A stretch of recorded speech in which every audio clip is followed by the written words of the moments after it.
Hello everybody and welcome to WOOGIES Corner.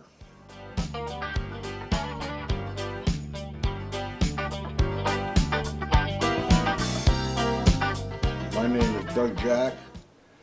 I've been a musician and a mechanic pretty well my whole life. My friends, my family, they've been listening to me to tell stories about my daring do adventures and on the road and in the bush for years and years, and now the time has come. It's your turn. Hello everybody. Welcome back once again to WOOGIES Corner. Episode 5 or 6 actually. Anyway, before we go any further, hey folks, what do you think? Do you like my shirt? I want to hear from you. Is it too loud? Is it too soft? Should I put a kangaroo hat on my head instead? Let me know what you think. Thanks for all your comments and your support, your subscriptions and your likes. And I really appreciate that. We got so many stories to tell. It's just hard to pick ones that are better than others. Today we're going to do something a little different. Today I've got a treat for you. Well, at least I think it is, because it's a personal story of personal adventure. It's not somebody else's adventure. It's basically my adventure, but it involves my dad and my brother. We're going to go back to 1963. Okay.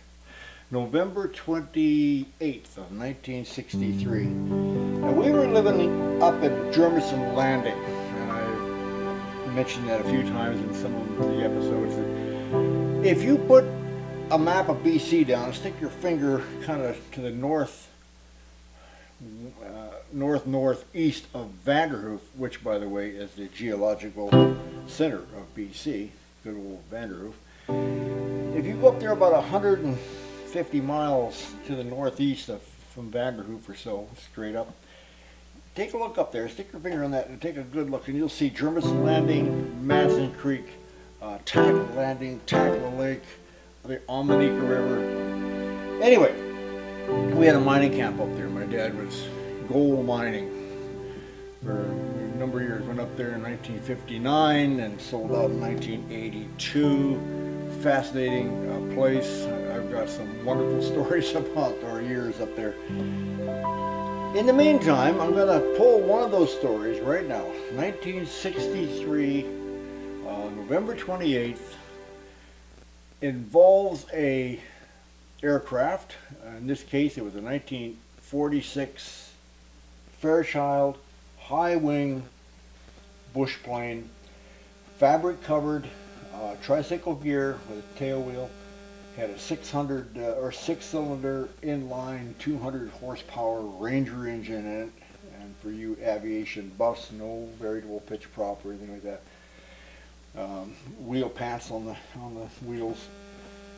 And Dad had bought this thing. Previous to that, we'd had a Beechcraft Bonanza. And I might mention at this point, Dad was an experienced pilot. He had been a bush pilot in Alaska for 10 years. And how do I know that he was successful? Because he survived it. That's a biggie. A lot of the Alaska bush pilots did not survive it. It was tough. But anyway,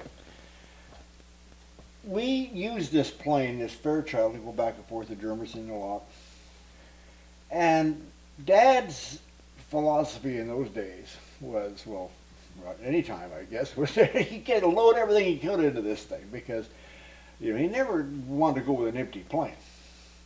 So in this particular case, we had case goods. My brother was in the back seat with a budget cage on his lap, and case goods and pile stuff in there. I mean, we were way overloaded, folks. Oh man.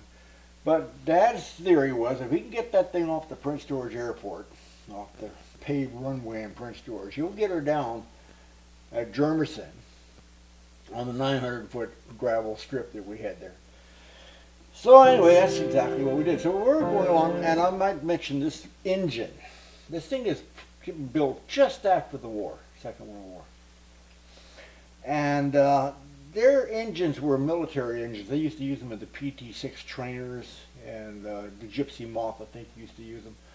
They were only 900 hours between overhauls for you aviation guys. They were a low-hour engine, and I'll come back to that later.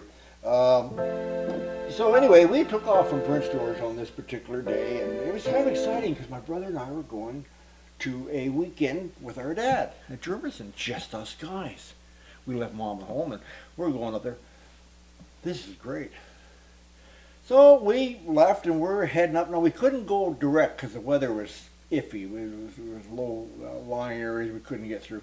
So he had veered over a little bit to the west until we hit the Fort St. James to Jefferson Road. There was only one road, 140 miles of it, between Fort St. James and Jefferson Landing. And there was nothing in between except Madison Village.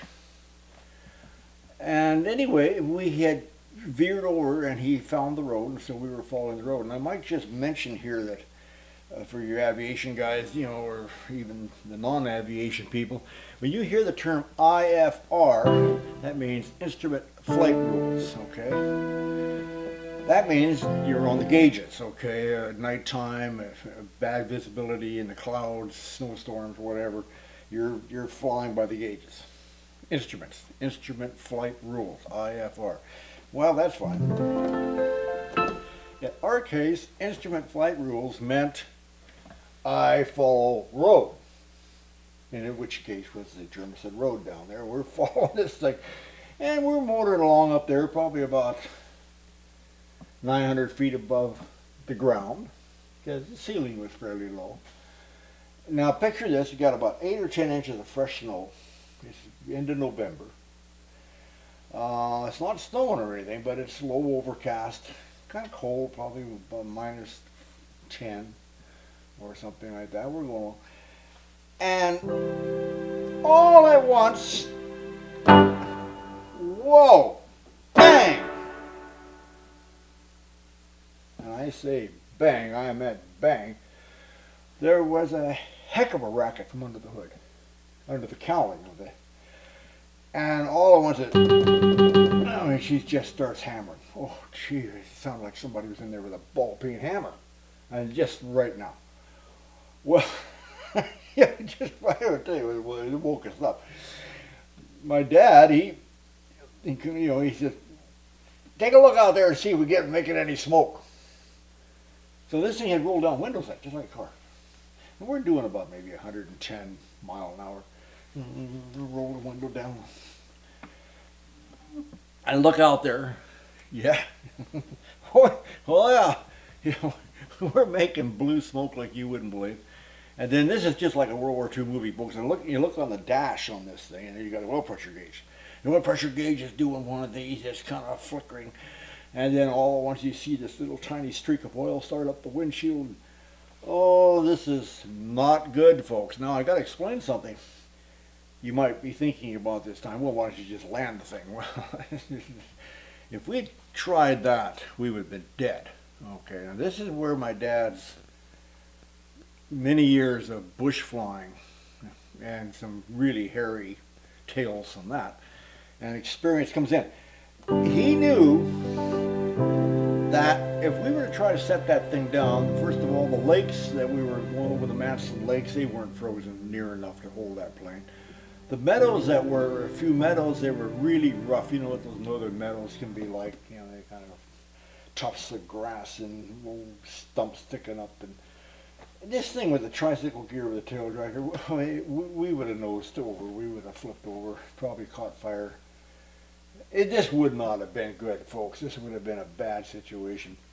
And so the north road that we were following, it was just too narrow. There's just no way, you know, to get this thing down. It would knock the wings off if we tried. So anyway, this is where the experience comes in. Now I'm going to make a little guess here. And any of you viewers who are pilots, maybe you might want to comment on this, I don't know, but I would say 7 out of 10 bush pilots of the day, maybe even this day and age, What do you think they would have done? They would have probably pulled that throttle back because she was hammering hard. And we would have been looking for a place to set that thing down. Well, the previous plane that he had previous to this Fairchild was a Beach Bonanza Model C. And that was a low wing, single engine, tricycle gear with a nose wheel. That one, you could have probably, you would have done some damage, but you could have bellied that thing in on a meadow, and she would have raised heck with the underside of the wing and the fuselage, but we would have walked away from it. Not that Fairchild. That little spindly old landing gear, she come and we would have hit. We would have gone tumbling. Oh, it would have been nasty. So he did the only thing that was left open to him. He shoved that throttle right in, just shoved it right full. Now she was really hammering, I'll tell you. Boy, I tell you. And you know, we were thinking, oh man, because you got an engine like that, at hammering that hard, 200 horse engine, it's like you don't know what that thing's going to do. So by this time, we're getting near Manson Village. Okay, Manson Village sits about 16 miles before you get to Germiston Landing. Anyway, and we're climbing. Okay. Slowly, you're watching two things. You're watching the oil pressure gauge, you're watching the cylinder head temperature gauge, and you're watching the altimeter. Well, the oil pressure is dropping, which is not good news, but the altimeter is climbing slowly, which is really good news, because we were trying to get some altitude. And this thing's full throttle. This thing's hammering away. My brother's in the back seat with he's looking like a tree full of owls, and like he can't see over top of what's going on. So we pass over Manson Village. Now this is funny, because picture this, we're hammering and knocking, making awful racket, trailing blue smoke like you wouldn't believe. And I remember Dad saying to me as we went over the village, well, at least they'll see us down there, and if we happen to go down somewhere, at least they'll come looking for us. Well, there were only about maybe 3 or 4 old timers. Jack Thompson was around there, Guy Hamilton, and Johnny Niels. There's a few of these Ernie Floyd, old timers, been there for years. And we'll come back to that later. So anyway, we keep going, and and we had about, as mile, maybe 14 miles to go to our strip at Germiston Landing at Rosemont. And by this time we had sort of quit climbing. That motor she's still running, but oh boy. So we had this bit of a ridge to go over, this treed ridge, before we could drop down into the airstrip of our camp. And I tell you folks, we cleared that ridge, I kid you not, by about 10, 15 feet. I remember looking out my window and the treetops were right there. And we had no more power. He found the lowest spot he could get between some trees, and we went in between those trees, and as soon as we got over that, then you could see the airstrip down there, and it was kind of a dog leg to the right a little bit, and a great big mining pit ahead of it. But anyway, it looked like the Prince George Airport. So now Dad had a bit of a problem, because, well, as soon as we come over that ridge, the airport's kind of down quite a way below. We had to lose some speed and altitude fairly fast, and there's only one way you're going to do that, with a side slip. There again, you aviators would know what that is. That's where, if you're heading from here to there, you would turn the plane cock sideways and turn the wings in the direction of travel. So you basically side slip down, and that's how you lose altitude and speed. And then just before you get to where you want to be, then you straighten around. Airliners do this all the time on the crosswind landings. They call it a crosswind landing, side slip. Anyway, but there's only one problem with this little maneuver. If you underestimate or overestimate and you drop too low, you're not going to get it back again. You're going into the bank or the end of the runway. You're not going to make it up. But he timed it right, and by golly, we slammed on dead stick landing. Cause that, oh, by that I was going to mention, we had no sooner cleared that um, ridge that I was talking about. Boom! That engine just quit. Well, what he did, he pulled the throttle back just a bit. He thought, well, maybe I'm going to save what's left of the engine. I might need it, you know, when I'm near touchdown. He pulled that throttle back just a wee bit. That engine just quit right now.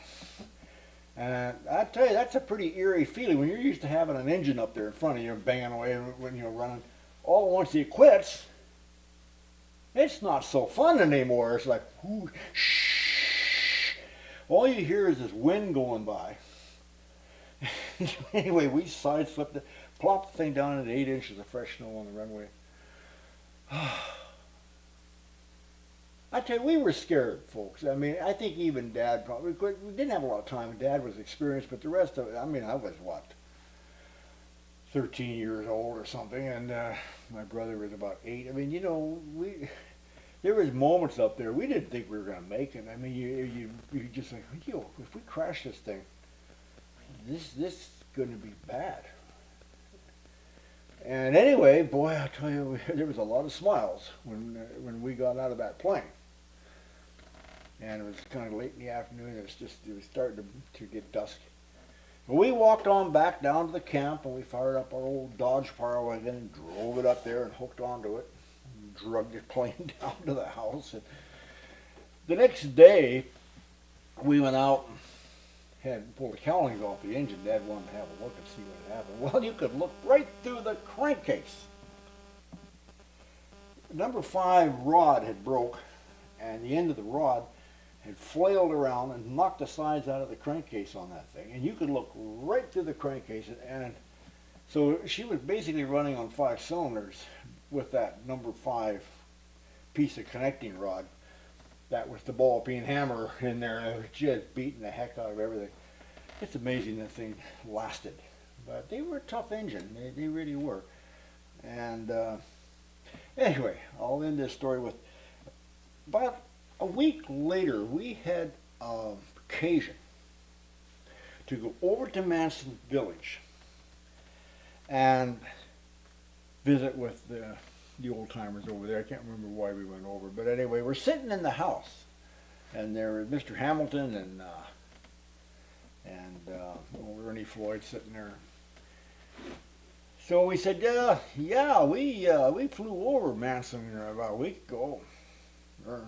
Floyd or Hamilton said, yeah, me and Ernie here, yeah, we saw that. And Dad said, well, what'd you think? You know, you hear the noise, and you see the blue smoke and stuff. Hamilton says, yeah, we saw that blue smoke, all right. You know what? I turned to Ernie and I said, what do you think about that? And he said, you know something? He said, I think they're burning some kind of new kind of gas. You got Dad looks at me and I look at him. What? Here we're sitting up there thinking a rescue is going to be imminent if we go down, and those guys are sitting down there thinking they're burning some kind of new kind of gas. Such is the way it was back then. So that was rescue plan B. That went right out the window a bit. So that is the story of the near miss. I'll tell you, when I look back on it over the years now, it was a near thing. I'll tell you what. We were darn blessed, fortunate, lucky, whatever you want to call it. Because, boy, I'll tell you, it could have ended very, very badly. So, anyway, that's the story of the last flight of the Fairchild into Germany. Okay, this is a good time for me to talk about something else too. I got a brand new book coming out, folks. It's called Rattlesnakes, Airplanes, and Gold. Rattlesnakes, Airplanes, and Gold. It's some of these stories, including the one you just heard, are in this book, plus a whole bunch more.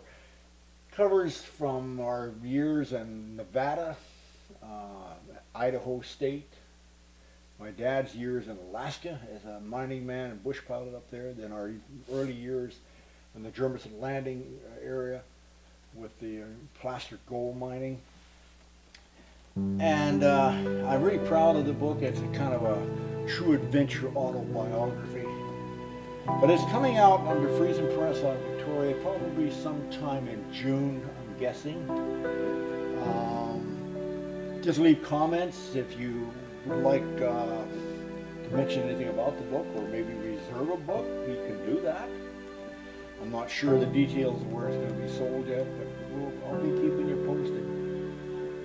Let's see. We've covered the comments. Yeah, you guys have been really good. Make sure you do leave comments on anything you see here that you like. And as you know, I always like to leave you all with some kind of musical memory. And I was thinking of plain songs. Well, let's see. There's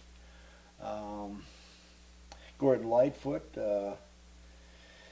What was that? Early Morning Rain. That kind of mentions 707s and jets and stuff.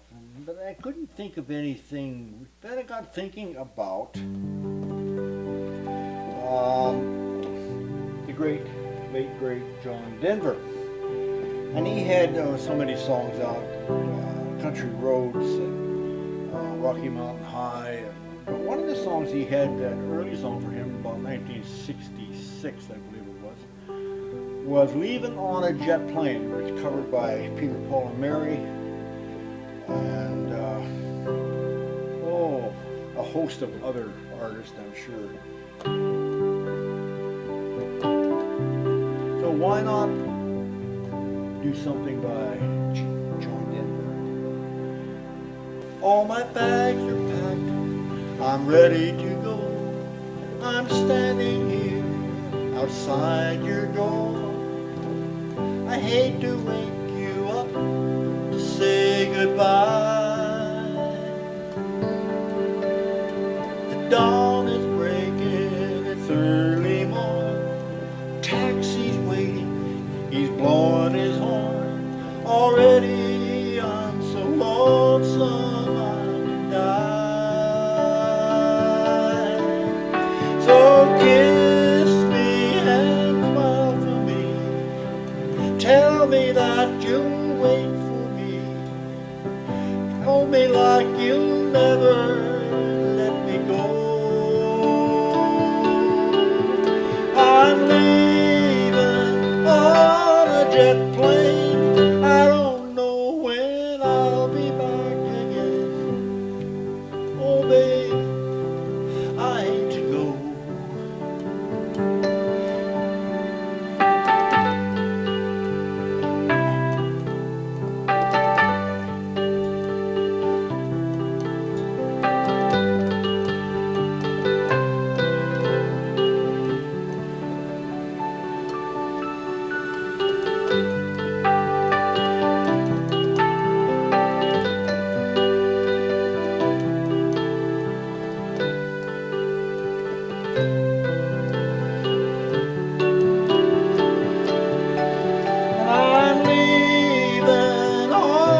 Jet plane, I don't know when I'll be back again.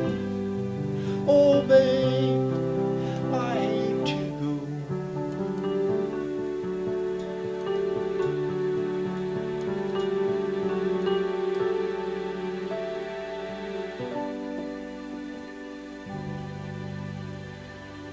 Okay, thank you again for watching. We'll see you next time down the trail on Woogie's Corner.